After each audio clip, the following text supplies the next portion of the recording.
नमस्कार। प्रारब्ध पर आप सभी का स्वागत है। मैं अवनीश, हमारे साथ हैं कमांडर ब्रह्मपाल सिंह साहब। कमांडर सर, बहुत-बहुत स्वागत, नमस्कार। नमस्कार अवनीश जी। जी, सर, सिंधु जल समझौता इसको नरेंद्र मोदी सरकार ने पहलगाम इस्लामी टेरर अटैक के बाद सस्पेंड कर दिया। सवाल ये उठे कि साहब क्या आपके पास वाटर मैनेजमेंट है, सिंधु का पानी रोकने की कैपेसिटी है, आप क्या करेंगे, कैसे करेंगे? लेकिन सिंधु को भी सूखने की कगार पर लाकर नरेंद्र मोदी सरकार ने रख दिया है। अभी इसी से पाकिस्तान में त्राही-त्राही मचना शुरू हुई थी। तब तक सर मोदी हैं तो कुछ अलग क्यों ना करें, अचानक झेलम में बाढ़ आ जाती है। सर, ऑपरेशन वाटर या वाटर मैनेजमेंट ये क्या है, ये कैसे हुआ और ये कैसे पाकिस्तान की सांसें रोक सकता है? एक तरफ सूखा, दूसरी तरफ बाढ़, ये कौन सा ऑपरेशन है सर? और क्या पाकिस्तान जैसे कहता रहा कि अगर तुम सिंधु का पानी रोकोगे तो हम इसे प्रॉपर वॉर मानेंगे, तो फिर हम युद्ध में हैं सर और आगाज हो चुका है ऑपरेशन वाटर सर। देखिए साहब, जो IWT है, इंडस वाटर ट्रीटी 1960 में पंडित नेहरू और वहां के रिप्रेजेंटेटिव अयूब खान ने साइन की 1960 में। आप ये देखिए कि पहली बात तो ये ट्रीटी ही गलत साइन हुई। इसके अंदर इतनी गलतियां हैं कि एक मोटी सबसे बड़ी गलती ये है कि 6 की 6 नदियां हमारी टेरिटरी से होके जाती हैं, जिसमें 4 नदियां हमारी नदियां सिंधु और सतलुज ये यहां से निकलती हैं तिब्बत से, और बट बाकी की 4 नदियां हमारे यहां से ओरिजिनेट होती है, और वो क्योंकि हम हायर एल्टीट्यूड पे हैं और वो वहां से पाकिस्तान में जाकर के मिलती हैं। उसका जो हमारे यहां से नदियां ओरिजिनेट हो रही हैं, 80% पानी हमें मिलना चाहिए था, 80% पानी दिया गया पाकिस्तान को। I don't know what prevailed upon Pandit Nehru to sign this treaty. It is ये एक तरह से देखिए बिल्कुल बायास ट्रीटी है, ये एक तरफा ट्रीटी है। I don't know why Pandit Nehru sign this treaty first of all. तो आज तक जितनी भी हॉस्टिलिटीज हुई है इंडिया के और पाकिस्तान के बीच में, कितनी ही भी टेंशन हुई है, कितनी भी हॉस्टिलिटी हुई है, वार तक हुए हैं, परंतु किसी प्रधानमंत्री की यह हिम्मत नहीं हुई कि इस ट्रीटी को स्क्रैप कर दें, अबेंस में रख दें, रोक दें, टेम्परेरी इसको रोक दें। अभी जो प्रधानमंत्री जी ने ये ऐलान किया, इसके दर्दनाक हादसे 22 अप्रैल को जो ये कृत किया गया TRF द्वारा, ISI ने उसको प्रायोजित किया है। वहां के army chief general Pervez Musharraf ने ओवरसीज कन्वेंशन में इसका आगाज कर दिया था, इसको बोल दिया था और ये अंदेशा था कि इस तरह का कुछ होगा।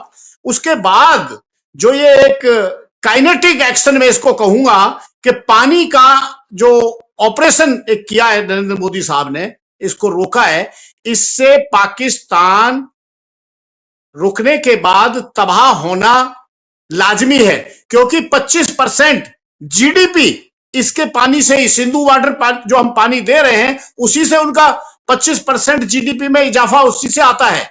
90% पंजाब सिंध के किसान इसी से हाँ जी सर, ये जो मैं वीडियो दिखा रहा हूँ ये सिंधु का है जिसको सुखा दिया, और दूसरा वीडियो मैं दिखा रहा हूँ दर्शकों के लिए बता दूं, वो झेलम का है जहां बाढ़ आ गई।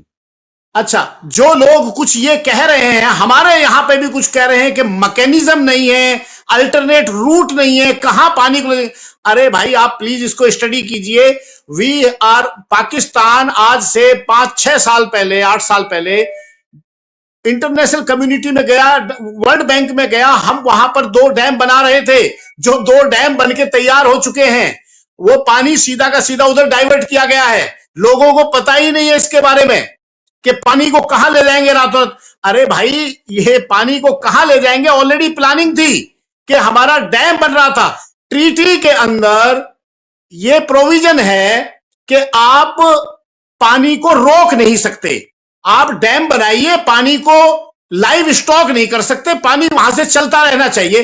भारत ने इस पे जो डैम बनाए हैं उसको लेकर के पाकिस्तान की आपत्ति थी पूर्व में, और वो इंटरनेशनल कोर्ट में भी गया, वर्ल्ड बैंक में भी गया, और उसका जो डिसीजन है हमारे फेवर में आया, और वो डैम बन के तैयार है। ये एक बड़ा कोइंसिडेंस है कि उधर हमारा डैम रिजर्वायर भी बनके तैयार है और इधर ये बात हो गई और पानी हमने डाइवर्ट कर लिया। तो लोगों को इस चीज की समझ होनी चाहिए कि भाई आप एक बड़ी स्ट्रेटेजिक लोकेशन पे बैठे हैं, आप ऊपर बैठे हुए हैं, आप पानी को डाइवर्ट कर सकते हैं, हमारे पास कैपेसिटी है डाइवर्ट करने की। तो ऐसा नहीं है कि आप रातों रात कैसे कर देंगे भाई, किस तरह से हो जाएगा। आप पाकिस्तान के कुछ लोगों की वीडियो देखिए जो कह रहे हैं कि झीलम का स्तर अगले दिन ही 4 फीट नीचे चला गया था पाकिस्तान की तरफ जो फ्लो करती है। तो ये बेकार की बातें हैं जो लोग कह रहे हैं। ये पानी ऑलरेडी ये एक्शन स्टार्ट हो चुका है और इसका इफेक्ट अभी आने वाले टाइम में आपको दिखाई देगा। दूसरा, ये जो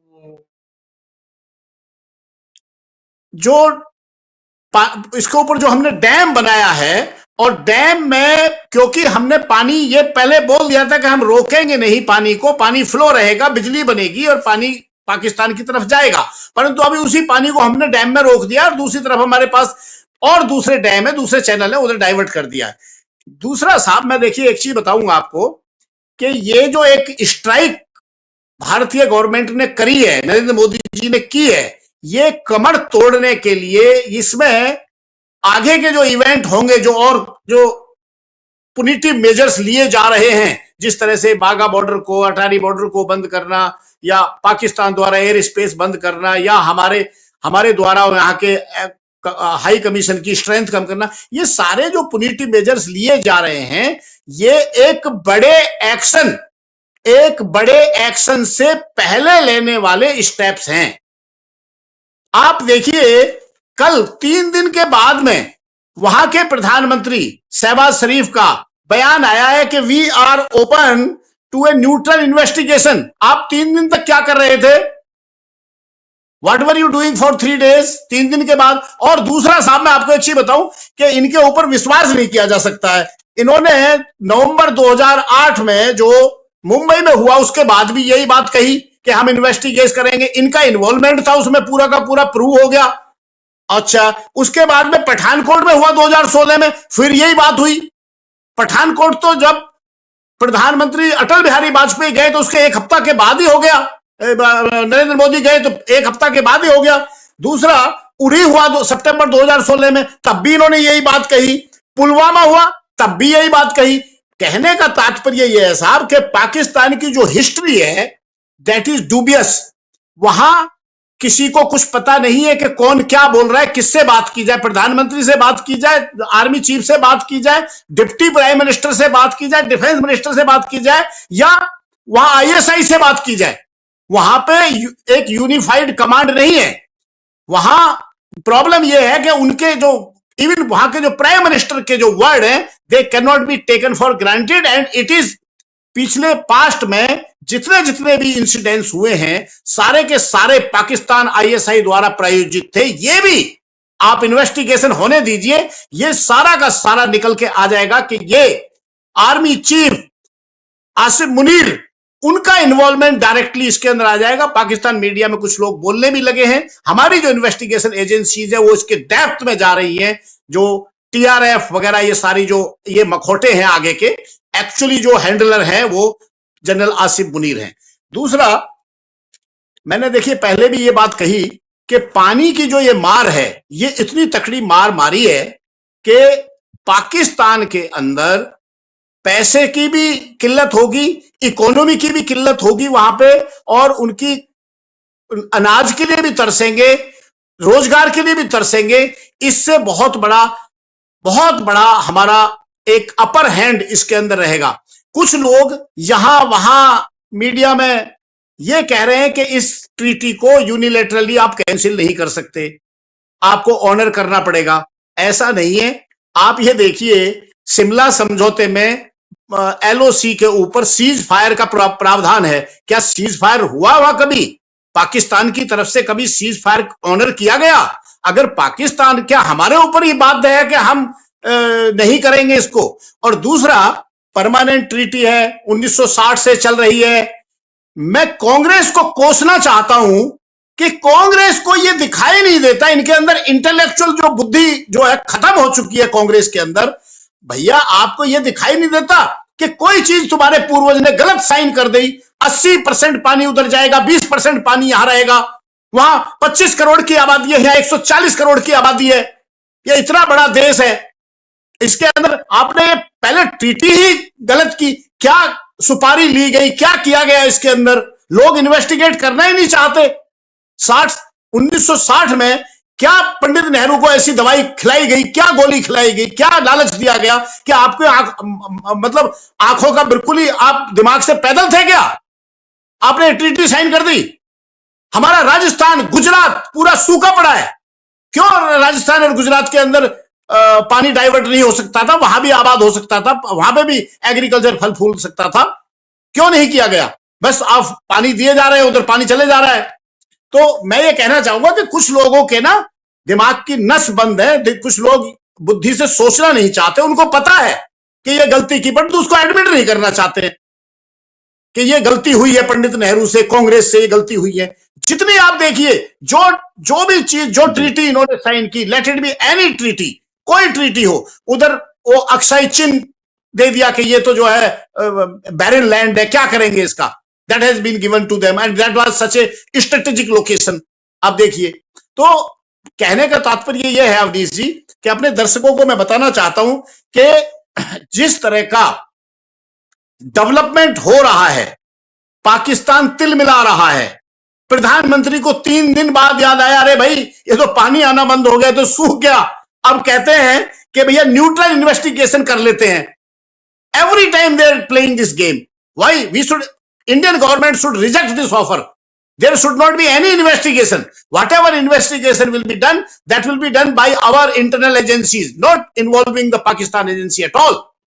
So, so ये जो दूसरी चीज, वहां के इसाक दर डिप्टी प्राइम मिनिस्टर हैं, वो फॉरेन मिनिस्टर भी हैं।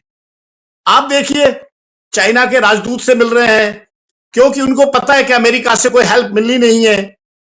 वहां वो PL-15 मिसाइल की एक वो आ रही है कि PL-15 मिसाइल हम ले रहे हैं, अपने फाइटर प्लेन में लगा रहे हैं।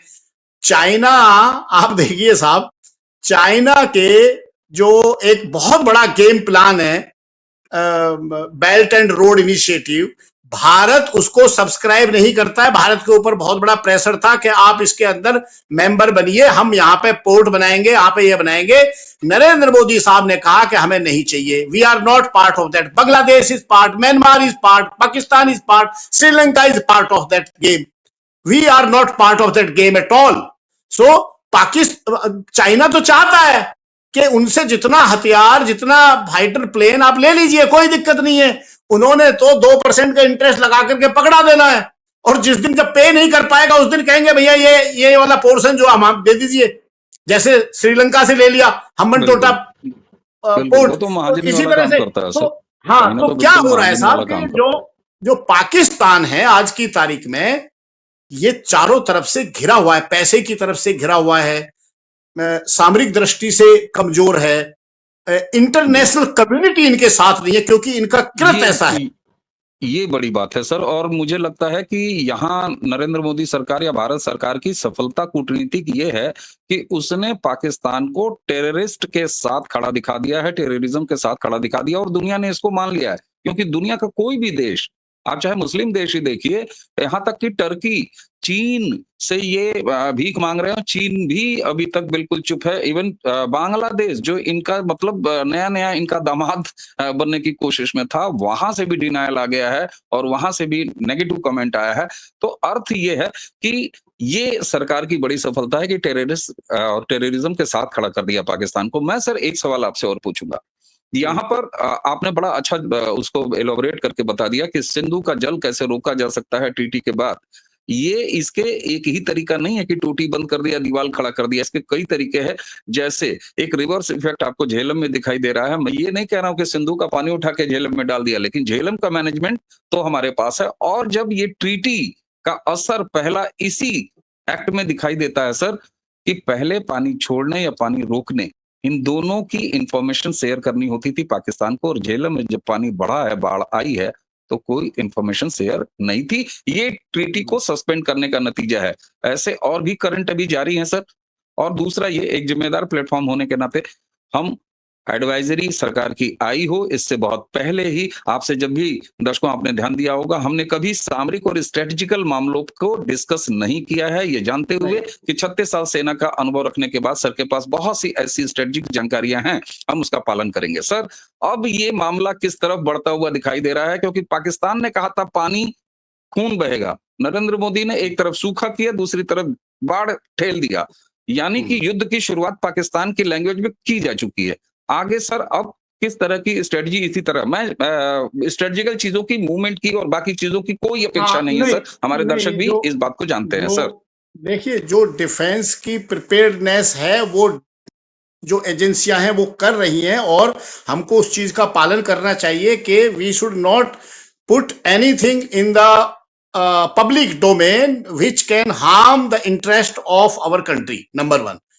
एंड दूसरा साहब, हाँ, जो चीज पब्लिक डोमेन में है और जो चीज हम डिस्कस कर सकते हैं, बहुत सारे हमारे व्यूवर्स ऐसे हैं कि उनको उस चीज के बारे में इन डेप्थ नॉलेज होनी चाहिए, पता होना चाहिए कि कौन कहां खड़ा है आज की तारीख में, कौन क्या कर रहा है, ये पता होना चाहिए।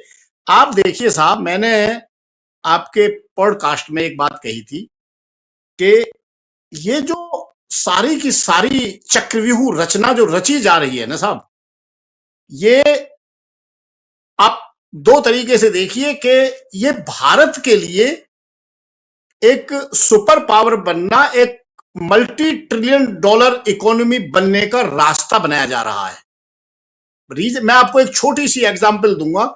मैंने उस दिन भी ये कहा था और मैं I am firm believer of this, अगर युद्ध भारत नहीं लड़ेगा, अपने दुश्मनों को सबक भारत नहीं सिखाएगा, अगर ओपनली आकर के हमारे ऊपर आरोप लगते रहे कि बलूचिस्तान में हम सपोर्ट कर रहे हैं, अगर भारत ढोल के डंके ये कहकर के बलूचिस्तान का हम हेल्प करेंगे, ये नहीं करेगा, पाकिस्तान को नहीं मारेगा, बांग्लादेश को नहीं मारेगा, आप super power trillion dollar economy बन ही नहीं सकते। मैं आपको एक छोटी सी एग्जांपल देता हूं।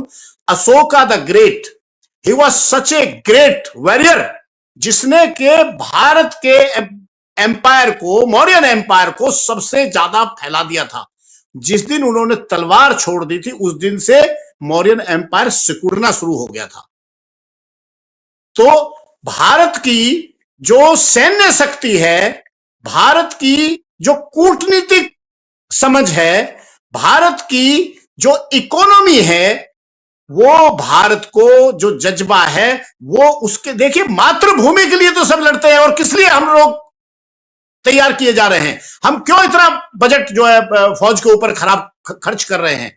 दैट इज द रीजन कि एक दिन आएगा जिस दिन हमारी भारत माता को जरूरत होगी, और उस दिन हम उस चीज को प्रूव करके दिखाएंगे।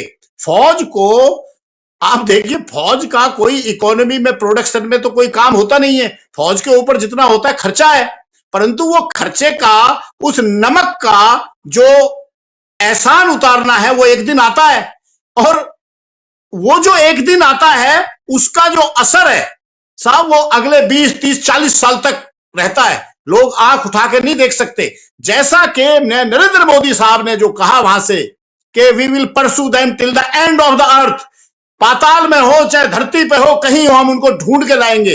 रैथ ऑफ गॉड, हमारे सामने एग्जाम्पल है रैथ ऑफ गॉड। मोसाद ने 1972 में जिन लोगों ने मारे थे उनके ओलंपियंस को, उनको ढूंढ ढूंढ के चुन चुन के अगले 20 साल में सबको मारा, छोड़ा नहीं एक को भी। We will also do the same thing, we will also do the same thing. ऐसा नहीं हो सकता है कि आप आएंगे मारेंगे। और अच्छा, मैं कुछ लोगों को देखो, मेरे को ध्यान आया, कुछ लोग यहां पे कह रहे हैं कि सिक्योरिटी ब्रीच है जी, इंटेलिजेंस फेलियर है जी, फलाना। अरे भाई, आप तो कह ही नहीं सकते कि इंटेलिजेंस फेलियर है। आपने प्रधानमंत्री के घर में प्रधानमंत्री को बर्बाद दिया, आप इंटेलिजेंस फेलियर कह रहे हैं आज। एक इंटेलिजेंस साहब एक ऐसा मैटर है कि यहां से लेके वहां तक इतना बड़ा टेरेन है कि आप चप्पे चप्पे पे आप इंटेलिजेंस, चप्पे चप्पे पे आप वो नहीं रख सकते। हाँ, मैटर क्या करता है कि अगर इंसिडेंट को प्रिवेंट किया जा सके तो प्रिवेंट होना चाहिए, नहीं हुआ बहुत सारे इंसिडेंट है जो नहीं प्रिवेंट हो पाएंगे। अमेरिका नहीं 9/11 को रोक पाया, अमेरिका इतना बड़ा मुल्क है, क्यों अमेरिका 9/11 को नहीं रोक पाया?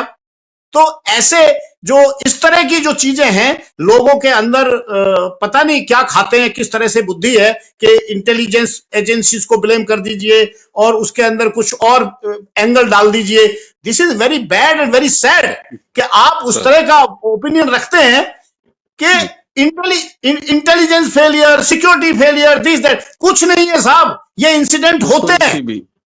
सर कुछ तो इसकी भी सीमा पार कर चुके हैं और यही वजह है कि जनरल रावत, स्वर्गीय रावत सर ये कहते थे 2.5 मोर्चों पर लड़ना है हमें, तो बाहर के मोर्चे तो हमें दिखाई देते हैं, अंदर वाले भी अब साफ तौर पर दिखाई देने लगे हैं और समाज इनको ओन नहीं कर रहा है। तो सर ये अब समझा जाए कि भारत ने पाकिस्तान को पाकिस्तान की भाषा में, पानी की भाषा से शुरुआत हुई है, एक तरफ सूखा, दूसरी तरफ उनको बाढ़ से तड़पा देना। तो ये एक ऐसी स्ट्रेटजी है और इसके अलावा मिलिट्री ऑपरेशंस जैसे आपने बताया उस पर हम कोई डिस्कस नहीं करेंगे, ये हमारी एजेंसियों का काम है। सर युद्ध का शुरुआत हो चुकी है और पाकिस्तान ने यह मौका दिया है, इसलिए भिगो के भी मारेंगे और तड़पा के भी मारेंगे, बूंद बूंद। ये ऑपरेशन साफ दिखाई पड़ता है और भारत में बैठे इकोसिस्टम को भी ये जान लेना चाहिए कि हमें भारत को पानी का मैनेजमेंट आता है और पानी से मार देना भी आता है बेशर्मों को, जिन्हें चुल्लू भर पानी में डूब रहना चाहिए।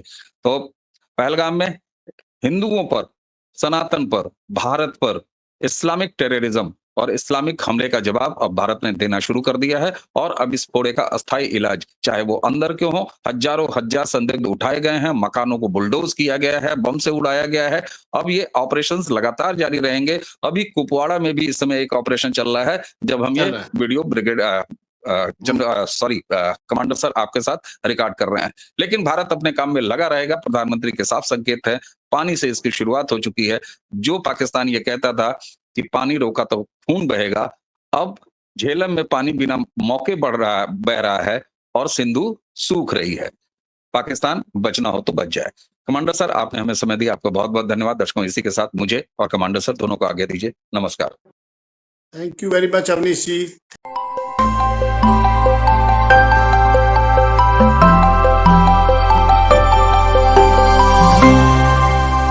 Thank you very much. Thank you, sir.